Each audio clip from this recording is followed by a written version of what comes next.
9/11 attacks and global war on terror. ठीक है, मैंने आपको बताया था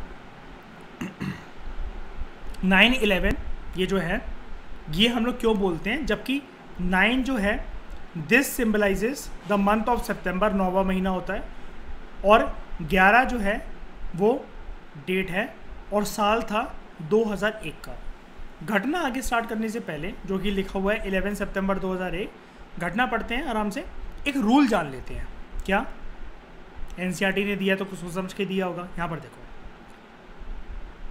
अटैक्स को, इन अटैक्स को जो हम पढ़ेंगे इनको 9/11 बोला जाता है। अमेरिका के अंदर एक कन्वेंशन है, कन्वेंशन मतलब एक प्रथा चली आ रही है बड़े टाइम से, कि पहले वो लोग मंथ लिखते हैं, दे राइट मंथ फर्स्ट, उसके बाद डेट, इसलिए शॉर्ट में वो लोग बोलते हैं 9/11 इंस्टेड ऑफ 11/9। अगर इंडिया में होता तो इंडिया में हम लोग इसको बोलते हैं 11/9। ये इन्होंने एक बात कह रखी है जिसको समझाना ज़रूरी था। ठीक है, अब बात करते हैं घटनाक्रम की कि हुआ क्या भाई, ये इवेंट क्या हुआ, how this event took place. Let's start. 11 सितंबर 2001 की बात है। तुम्हें अलकायदा वालों को नाराज़ नहीं करना चाहिए था। एयर स्ट्राइक्स अंधाधुंध सुदैन अफगानिस्तान पे नहीं करनी चाहिए थी। किसी का भी ईगो हर्ट करना या किसी से दुश्मनी मोल लेना अच्छी बात नहीं होती। तुम्हें लगा तुम हेजीमोनिक पावर हो, तुम्हारा कोई कुछ उखाड़ नहीं सकता, बिगाड़ नहीं सकता। फर्स्ट गल्फ वॉर पे जीत तुमने हासिल करी, उसके बाद यूगोस्लाविया की स्लोबोडन माइलोसेविक की सरकार को गिराया, फिर तुमने केनिया में और तंजानिया में एयर स्ट्राइक, जो एम्बेसीज पे तुम्हारी एयर स्ट्राइक्स हुई थी, उसका बदला तुमने सुदैन और अफगानिस्तान में लिया अलकायदा के टेररिस्ट कैंप्स को डिस्ट्रॉय करके। हुआ क्या, ध्यान से सुनना इसको, इवेंट को। 11 सितंबर 2001 को 19 हाईजैकर आप जानते हो जो प्लेन के ऊपर कब्जा कर लेते हैं एकदम से, दे टेक कंट्रोल, और वो अपनी फ्लाइट अपने डायरेक्शन के हिसाब से लेने जाते हैं या किसी को बंदी बना लेते हैं। ये सरकार सुनो, एक एक यात्री तुम्हारा प्लेन के ऊपर से फेंक दिया जाएगा दरवाज़ा खोल खोल के अगर हमारी मांगे पूरी नहीं करी। हाईजैकर, ठीक है। 19 हाईजैकर्स जो कि अलग अलग नंबर ऑफ अरब कंट्रीज से आ रहे थे, उन्होंने कब्जा कर लिया 4 अमेरिकन कमर्शियल एयरक्राफ्ट्स पर जिसमें यात्रीगण सवार थे। 4 कमर्शियल एयरक्राफ्ट्स के ऊपर उन्होंने कब्जा कर लिया, और ये प्लानिंग के साथ था, इसलिए एक ही दिन में सेम टाइम पर 4 प्लेन कब्जे हो गए। ठीक है, shortly after the take off, जैसे ही प्लेन उड़ने लगा, पायलट ने बोला अब आप अपनी सीट बेल्ट रिमूव कर सकते हैं, वो करके ये उठे। ठीक है, तो 4 कमर्शियल एयरक्राफ्ट्स, ये जैसी ही फ्लाइट उड़ी उन्होंने कंट्रोल ले लिया। उन्होंने कहा अब ये फ्लाइट हमारे कब्जे के अंदर है, अब तुम हमारे कब्जे में हो। और फ्लाइट का मतलब वो लोग ना इतने ट्रेंड हाईजैकर्स थे, 19 टोटल हाईजैकर्स थे, 4 प्लेन कब्जे में लिए। एक एक प्लेन के अंदर इसका मतलब 3 से 4 हाईजैकर्स तो होंगे ही, 4-5 होंगे, है ना। अब ये लोग प्लेन को उड़ाने लगे और यूएसए की जितनी इंपॉर्टेंट बिल्डिंग्स थी ना उसकी तरफ लेकर जाने लगे कि हम इनमें अब इन प्लेन को ब्लास्ट करेंगे, क्योंकि ये लोग क्या थे, एक्सट्रीम इस्लामिक आइडियोलॉजिस्ट के टेररिस्ट लोग थे। इनका क्या मकसद होता है आपको पता ना, ये लोग अपने आप को ब्लास्ट करना या अपने आप को उड़ा देने से पहले डरते नहीं है बिल्कुल, है ना। ये कहते हैं क्या वर्ड होता है वो, जो कि मतलब काफ़ी ज़्यादा यूज़ करा जाता है कि हम जिहाद कर रहे हैं, जिहाद के नाम पे ऐसा कर रहे हैं। ठीक है, तो इन्होंने भाई अपना फुल मोड अपनाया, लाहौल बिलाहु वक्त। ठीक है, और अब सुनना है 4 प्लेन गए का। सबसे पहले फर्स्ट एयरलाइनर जो कि पहला प्लेन था, सबसे ज़्यादा कई लोग इसको ऐसे ही कहते हैं कि वर्ल्ड ट्रेड सेंटर के ऊपर अटैक हुआ है ना, वर्ल्ड ट्रेड सेंटर ही मानते हैं कई लोग।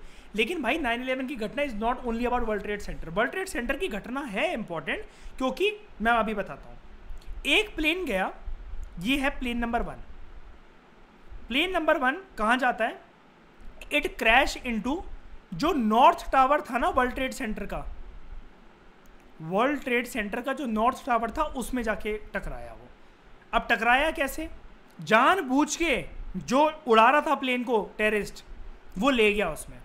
और वर्ल्ड ट्रेड सेंटर दोस्तों एक ऐसी बिल्डिंग है जहाँ पर उस ज़माने में, मतलब उस दिन, मैं वैसे बता रहा हूँ, यहाँ पर दुनिया भर के लोग आकर काम करते हैं। यहाँ पर आपको ट्रेडर्स मिलेंगे, जैसे हम लोग करते हैं ना कैसे स्टॉक मार्केट ट्रेडिंग, वो सब करते हैं। इंटरनेशनल ट्रेडर्स मिलेंगे आपको यहाँ पर बिजनेसमैन मिलेंगे। ये बहुत कमर्शियल सेंटर है वर्ल्ड का एक प्रकार से।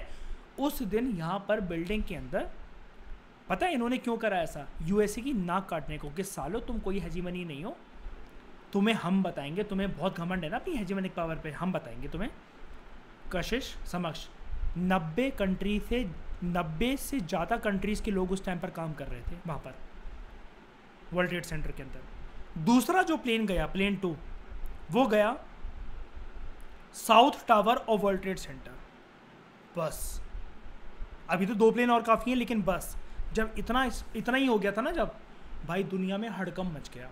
Live media coverage, BBC coverage, आज तक, जी न्यूज़, जो भी थे ये सारे के सारे, ये यहाँ पे हड़कंप मच गया। और लाइव ऐसी फ़ोटोज़ आने लग गई हैं कि भाई, ऐसी फ़ोटोज़ आने लगी थी कि ये नॉर्थ टावर, ये साउथ टावर, यहाँ से पता नहीं प्लेन आए, दोनों प्लेन पता नहीं क्या हो गया पायलट्स को कि वो बिल्डिंग के अंदर घुस पड़े और धुआं निकल रहा है और अफरा तफरी मच गई पूरे अमेरिका में। लोग भाग रहे हैं इधर से उधर, ये वो हो रहा है, पूरी न्यूज़ वो कवर कर रही है अभी तक, क्योंकि रियल बात किसी को नहीं पता थी ना, और अमेरिका को चलो पता भी थी, लेकिन एकदम से तो नहीं बोलेगा। तो ये देखो, ये रहा, यहाँ पर देखना, ये रहा कशिश समक्ष इसका नॉर्थ टावर, और ये रहा साउथ टावर।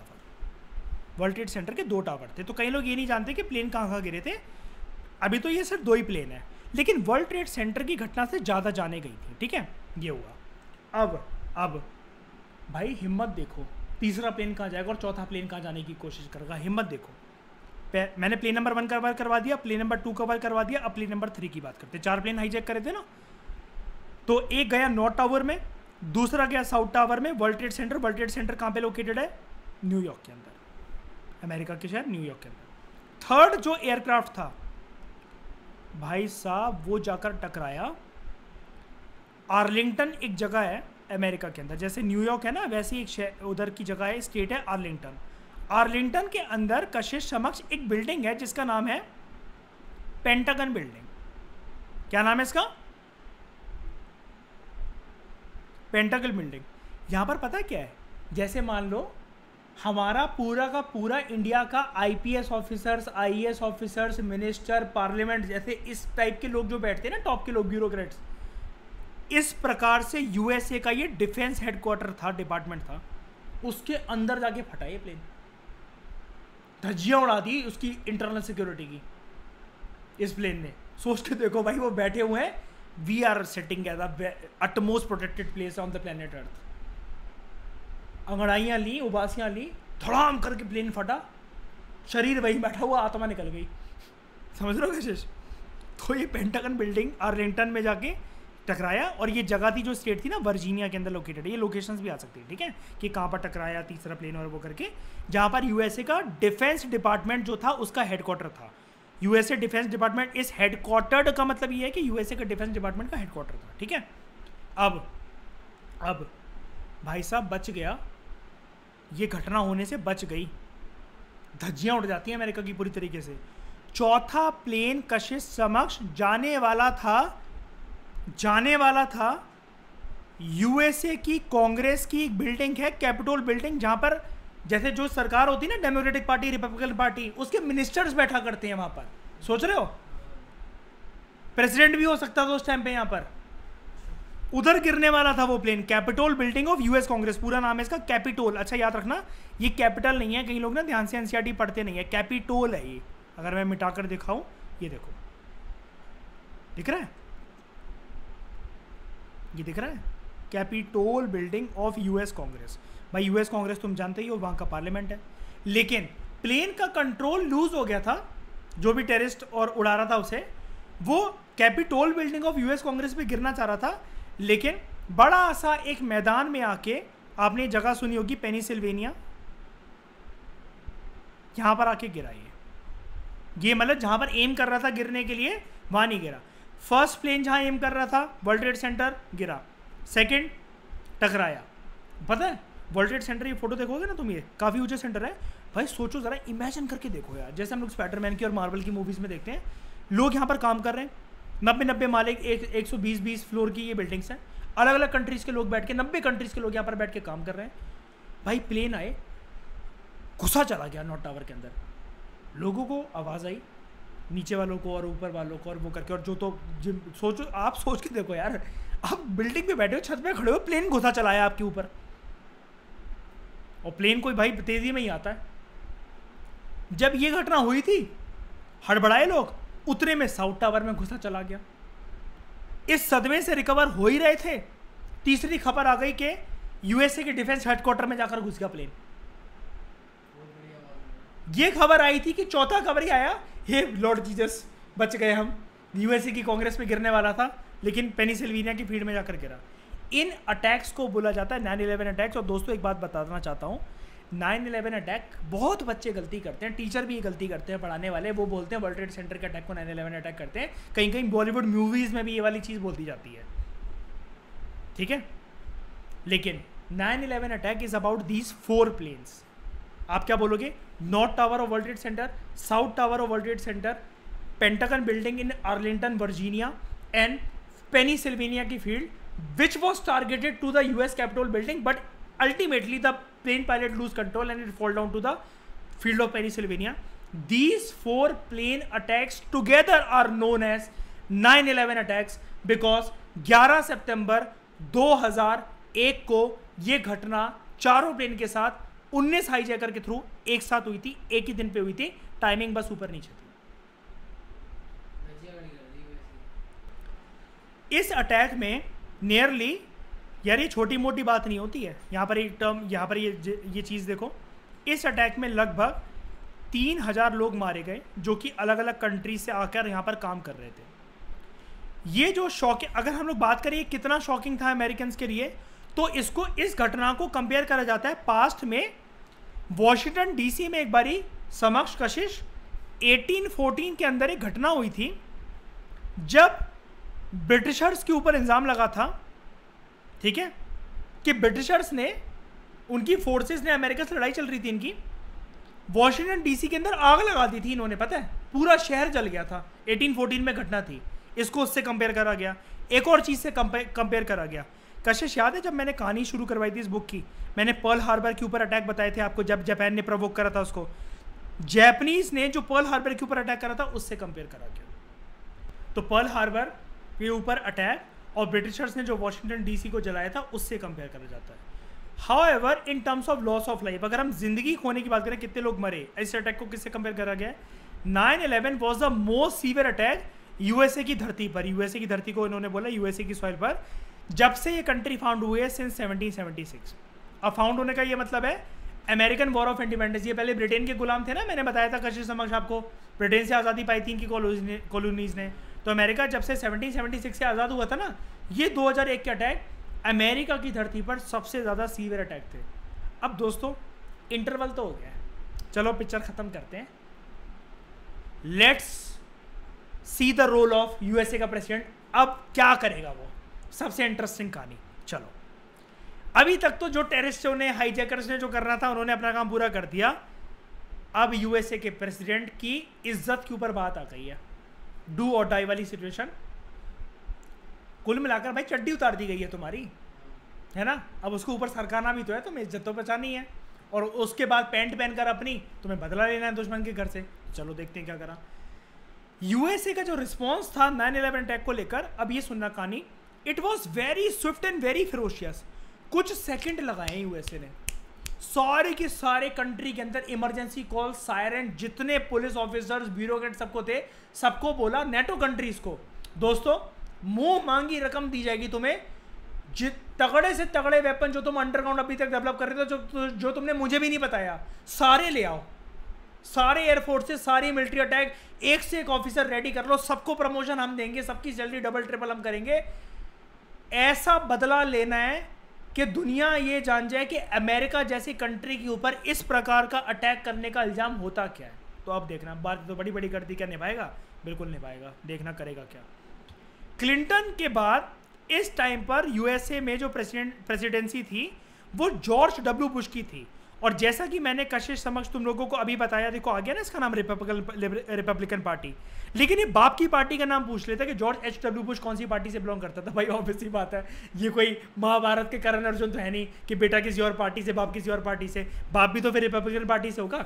बस आपको एक चीज़ याद रखना, यूएसए में 2 पार्टी हैं, और बिल क्लिंटन की जो पार्टी थी वो डेमोक्रेटिक पार्टी थी, बाकी बाप और बेटे की जो H.W. बुश जो कि फर्स्ट गल्फ वॉर के अंदर था, और इस वॉर के अंदर 9/11 अटैक्स के अंदर जो प्रेसिडेंट है वो भी रिपब्लिकन पार्टी से बिलोंग करता है। और यहाँ पर लिखा हुआ है ये बेटा था प्रेसिडेंट जॉर्ज H.W. बुश का। ये बुश जूनियर है, वो बुश सीनियर था।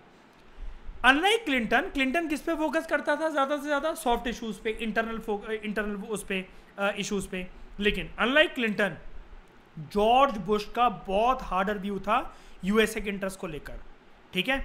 और किसी भी तरीके से बाय एनी मीन्स, साम दाम दंड भेद, वो कुछ भी कर सकता था अगर अमेरिका की इज्जत के ऊपर बात आ गई। लेकिन इसने कभी ऐसा नहीं सोचा था कि भाई चांटे के साथ साथ चड्डी भी उतार देंगे लोग, ठीक है। तो as a means to advance them, इसने एक, जैसे इन लोग ये लोग टाइटल नहीं देते हैं, जैसे शुरू में इन्होंने टाइटल दिया न्यू वर्ल्ड ऑर्डर, अब से नए वर्ल्ड की स्थापना होने जा रही है। अब ये नाम देंगे, पता है क्या इन्होंने एक टाइटल यूज करा?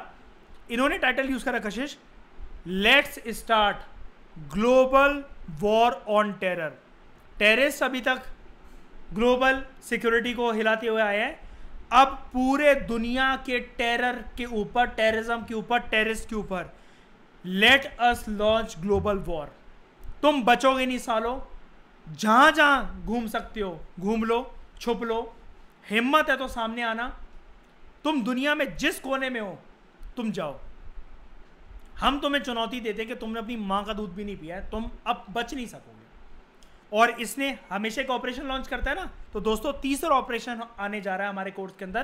पहला ऑपरेशन हमने पढ़ा operation desert storm, first gulf war से रिलेटेड, एच नॉर्मन शॉर्शॉफ उसको लीड कर रहा था, जॉर्ज H.W. बुश उस टाइम पे प्रेसिडेंट था यूएसए का। दूसरा ऑपरेशन हमने पढ़ा ऑपरेशन इन्फिनाइट रीच, जो कि एम्बेसीज के ऊपर अटैक करा गया था, नायरोबी केनिया, दार एस सलाम तंजानिया के ऊपर। तो अमेरिका ने रिटेलिएशन में जो सुदैन और अफगानिस्तान में अलकायदा के टेररिस्ट कैंप्स को मारा, ऑपरेशन लॉन्च करा था, ऑपरेशन इन्फिनाइट रीच। तीसरा ऑपरेशन आने जा रहा है 9/11 अटैक्स के रिस्पॉन्स में। इस टाइम पर यूएसए का प्रेसिडेंट है, हाँ, ऑपरेशन इन्फिनाइट रीच के टाइम पे था बिल क्लिंटन, पूरा नाम William Jefferson bill Clinton, democratic party से। अब तीसरा president George Bush, George H.W. Bush का बेटा, रिपब्लिकन पार्टी से। 9/11 अटैक हुए हैं इसके कार्यकाल के टाइम पर, जब ये प्रेसिडेंटशिप इसने संभाली है, और ग्लोबल वॉर ऑन टेरर इसने लॉन्च कर दिया। और ऑपरेशन का नाम है ऑपरेशन एंड्यूरिंग फ्रीडम। कहता है, मतलब एंड्यूरिंग फ्रीडम का मतलब है टेररिज्म से लॉन्ग लास्टिंग छुटकारा दे देंगे अपने आप को भी और दुनिया को भी। अब देखो तुम करते क्या है भाई, टेररिस्ट की हवा तो टाइट हो गई थी ये करने की वजह से, कि अब होगा क्या।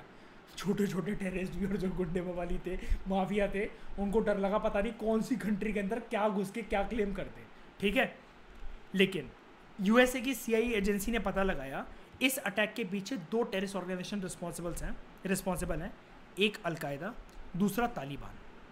और ये इन दोनों ने अटैक करा है अफगानिस्तान से मतलब पूरी रणनीति बनाई थी और ये वहां से आए थे।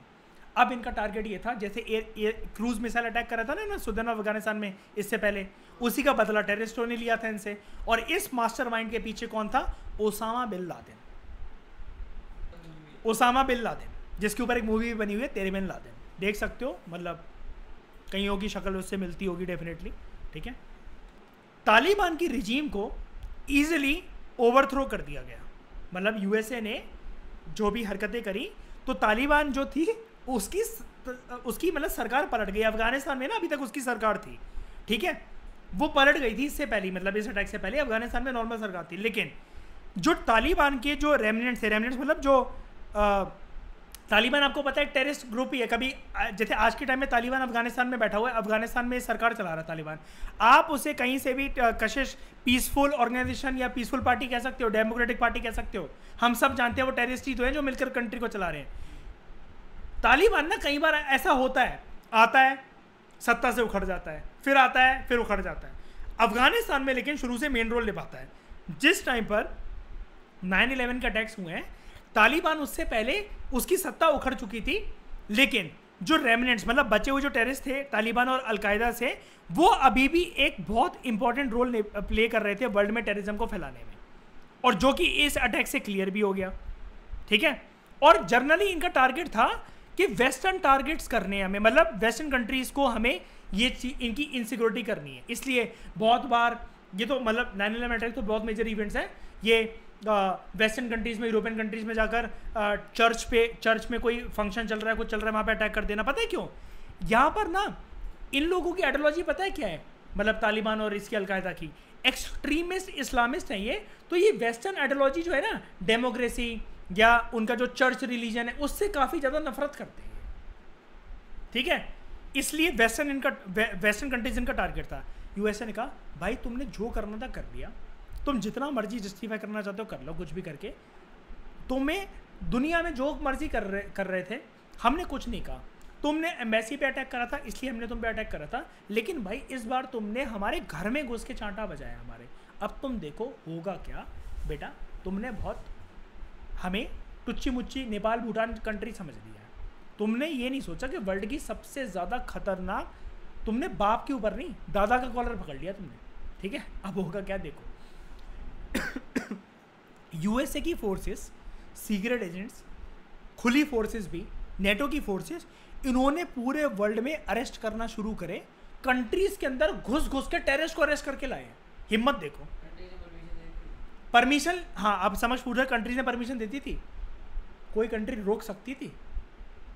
कोई कंट्री रोक सकती थी इसको? है ना, न्यूक्लियर गिरता सीधा, ठीक है। और ज़्यादातर तो उसके एलीज ही हैं, कोलिजन्स ही हैं। और इस टाइम पर आप समझ रहे हो ना, देखो इसलिए भी नहीं रोकेगी। मैं तुम्हें एक बात बताऊं, अभी तक तो ये तुम्हें समझ आनी चाहिए। इसलिए भी नहीं रोकेगी, दुनिया कशिश क्या रियलाइज़ कर रही है भाई, अब वर्ल्ड हेजीमनी रह गया, यूनिपोलर रह गया, मत पंगे लो भाई। सोल सुपर पावर है वो, कुछ नहीं कर सकता। चाइना, रशिया, इन सब की पावर हमने देख ली। लोग सिर्फ बातों नहीं थे, डिसइंटीग्रेशन कैसे हुआ, कैसे धज्जियाँ उड़ी हैं, शॉक थेरेपी की वजह से कैसे गरीबी में मरे, हमने खुद देखा है। तो कोई हिम्मत नहीं थी किसी की कुल मिलाकर। ये यूएसए की फोर्सेस ने पूरी दुनिया में अरेस्ट करे, often without the knowledge of the government of the person being arrested. लोगों तक खबर पहुंची, क्या बात कर रहे हो, हमारे देश से कल अमेरिका की फोर्सेस आके 500 आदमी उठाकर ले गई। अब सरकारें क्या करे वो बेचारी। लेकिन यहां पर आप एक चीज समझो कि उसकी खुफिया एजेंसी की ताकत कितनी है ना, कि 500 लोगों को उठा के ले गई, often without the knowledge of the government of the person being arrested, कि जिस कंट्री से वो बिलोंग करते थे पर्सन। जैसे कल को सोचो मैंने आंख खोली और हमें उठा के। आपने जन्नत मूवी देखी है? जन्नत मूवी देखी है? इमरान हाशमी को वो साउथ अफ्रीका से डॉन बुलवा लेता है प्लेन में, है ना। तो नॉलेज कंट्री की सरकारों की नॉलेज नहीं थी और वो पर्सन को अरेस्ट कर लिया गया। अब अरेस्ट करने के बाद इनको ट्रांसपोर्ट करा गया अलग अलग कंट्रीज में, और इनको सीक्रेट प्रिजन्स के अंदर डिटेन करा गया, रखा गया, जहाँ पर हम कुछ नहीं जानते कि खाना दिया जाता था कि नहीं दिया जाता था, नंगा करके मारा जाता था कि नहीं मारा जाता था, कुछ भी नहीं पता। मैं मतलब आप सोच सकते हो लेकिन कितने तगड़े अमाउंट का टॉर्चर होता होगा कि भाई अमेरिका ने खबर निकाल ली थी, बताओ सालो है कौन। और तभी तो अमेरिका को पता लगा था उसामा बिन लादेन कहाँ छुपा हुआ है, किसी ना किसी ने तो बताया ही होगा। तो some of them were brought to the, कहाँ पर लेकर आए देखना, सबसे खतरनाक जगह क्यूबा में यूएसए का एक नेवल बेस था। मतलब अब ये ज़माना काफ़ी आगे बढ़ गया। जब से हमने कोल्ड वॉर की कहानी डिस्कस करी थी, क्यूबन मिसाइल क्राइसिस, क्यूबा और अमेरिका इस टाइम पे बहुत अच्छे दोस्त थे, बेस्टीज हैं एक तरीके से। क्यूबा के अंदर यूएसए ने अपना एक नेवल बेस बना लिया था, उसका नाम था ग्वांटानामो बे। ये एक प्रकार से काला पानी मान लो आप इसे। यहाँ पर ले आया प्रिजनर्स को, और प्रिजनर्स को बोलता था, पूरी दुनिया को बोलता था, जो ग्वांटानामो बे में हम जिसे पकड़ कर ला रहे हैं ना, हम बोल रहे हैं तुम्हारे सामने मुंह पे, इंटरनेशनल लॉ की कोई रिस्पेक्ट नहीं करेंगे, कोई ह्यूमन राइट्स की रिस्पेक्ट नहीं करेंगे। क्यूबा के अंदर है ना ये नेवल बेस, तो क्यूबा की सरकार के चलना चाहिए, मतलब क्यूबा की कंट्रीज के लॉज यहाँ पर चलना चाहिए। तो अमेरिका बोलता है ना, तो जिन पर्सन को अरेस्ट करा गया उनके कंट्री के लॉ का पालन करेंगे, ना इंटरनेशनल लॉ का पालन करेंगे, ना क्यूबा के लॉ का पालन करेंगे। और हम तो पालन खो रहे ही नहीं, हम तो जैसे मर्जी ट्रीट करना को करेंगे। इन्फॉर्मेशन निकलवाने के लिए ना इनकी अंतड़ियाँ निकाल लेंगे, आत्मा खींच लेंगे इनकी। लेकिन कोई अगर बीच में आया तो उसके साथ ऐसी रवैया होगा, पूरी की पूरी कंट्री को उठा के लेंगे ग्वांटानामो पे, अगर कोई बीच में बोला तो। इवन यूएन के रिप्रेजेंटेटिव्स कहते थे, जैसे किसी कंट्री ने यूएन को बोला, भाई साहब यार बेगुनाह यार 500 लोगों को उठाकर ले गया अमेरिका ग्वांटानामो पे, आप प्लीज़ ज़रा पता करो ना। तो यूएन के सेक्रेटरी जनरल एक्सपर्ट्स ने अमेरिका को लेटर भेजा, कॉल करा कि हम आ रहे हैं ग्वांटानामो बे में, हमें देखने तो प्रिजनर्स की कंडीशन कैसी है। अमेरिका का बाहर, तो उसने बोला हम यूएन है, उसने बोला हम यूएस है, ठीक है। तो उसने बोला हम देखते हैं बाद में, भाई साहब वो नहीं मिलने दे रहे अभी यार, थोड़ा गुस्सा है, बाद में देखते हैं, ठीक है। तो इवन यूएन के representatives were not allowed to meet the prisoners. तो ये हमने बात करी 9/11 अटैक्स की, और इसके आफ्टर इफेक्ट्स, ये जो इफेक्ट्स है ना, ये है आफ्टर इफेक्ट्स इसके जो हमने यहाँ पर पढ़े कि हुआ क्या। तो thank you very much for discussion.